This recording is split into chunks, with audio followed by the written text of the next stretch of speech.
Hello again viewers, and welcome to another Two Geeks Game fan versus non-fan review. This time looking at the recently released episode 1 of Telltale's Game of Thrones game. This time I'll be taking the role of the guy who isn't a fan. I've only seen one episode of Game of Thrones and didn't like it. I've also read a small amount of the first book and again wasn't really fussed. So my exposure to the franchise has been very minimal, and what I have came across didn't inspire me to pursue any more of the story. So I'll be reviewing it from that perspective and saying if this is finally the thing that piques my interest. Jamie will be talking about it from an entirely different perspective. Yeah, not so much as someone who's a fan though, more of an ex-fan I suppose. I've seen the entire first series and thoroughly enjoyed it. At the time I was watching, I'd definitely say that I was wholeheartedly on board with the show, but alas, my friends are dicks. And as a result, I've had so much of the show spoiled for me that I basically know every major plot point, and now I'm kind of bitter about the whole thing, and didn't bother watching anything past Series 1. This is no testament to the quality of the show, however, just to the quality of people on Facebook. So I'll be talking as someone who used to be into the universe of Westeros, and discussing whether this game reignited any passion I once had for it. Okay, so on with the review. To give you a bit more info on the game itself, it's a Telltale game, reminiscent of their other efforts. Mostly story-driven set pieces where players can make choices through dialogue options and actions that affect the narrative and characters within it. You play as different members of House Forrester, who are, without wanting to spoil too much, going through some political problems. Player control is generally limited to character movement, clicking dialogue options, and QuickTime events. The game, like other Telltale games before it, is not action-heavy. In fact, this particular episode I could probably sum up with the following statement. It's 2 hours of people talking. Whoa, that's something of a gross oversimplification. I don't think so. Besides a very early action sequence, which again just takes on the form of a QuickTime event, this entire episode is talking. But that's not really a knock against it though. What surprised me was that somehow, despite this, it managed to be some of the most compelling stuff I've ever seen. It took me a little while to get into it, but once it sunk in, I was on the edge of my seat. Although occasionally I'd be confused as to who was who or how people were connected to one another, I did never feel completely alienated as someone who wasn't a viewer of the show. Though I'm pretty sure there are quite a few name drops and cameos from people I wouldn't recognise, I'm pretty sure House Forrester is kind of like a whole new story. Yeah, House Forrester aren't entirely new. I did some research and they have been mentioned in the books but never actually explored. So these characters are new and their tale easily plays as a standalone story. Though this is still very much Game of Thrones.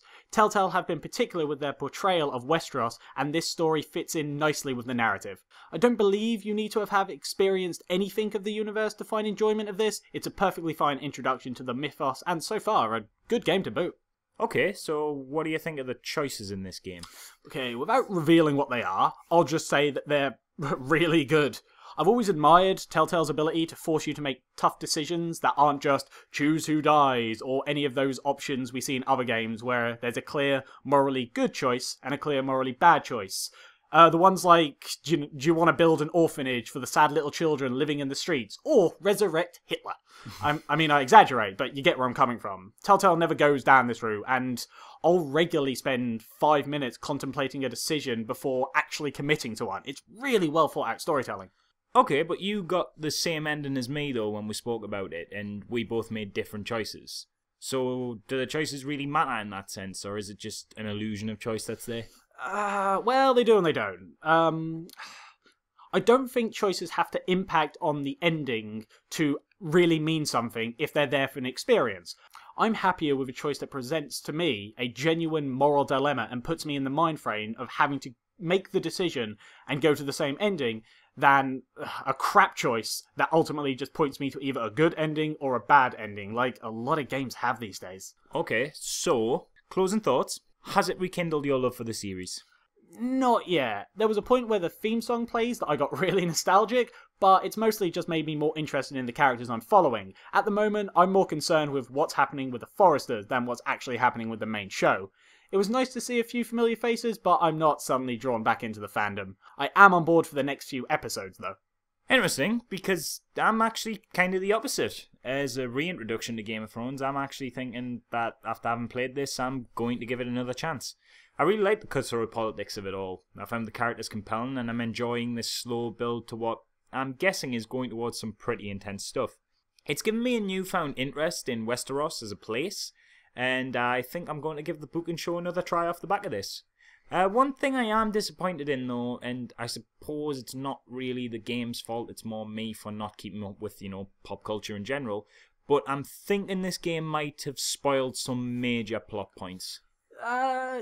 Yeah, a couple, so that's worth noting. If this is going to be your first introduction to the Game of Thrones saga, then expect to have a handful of biggies from Season 1 spoiled, but the spoilers aren't really in your face, oh my god, look, this character died, kind of stuff. So, if you're not looking out for them, you could probably still get a few surprises in the show, but if you don't mind that, all in all, this is a great game, and I can't wait for Episode 2.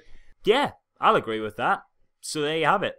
Whether you're a Thrones fan or not, we both give a 2 thumbs up to this one and recommend you check it out. Which brings us to the end of another 2 Geeks game fan versus non-fan review. If you'd like to see more, please feel free to like and subscribe, and we'll catch you next time.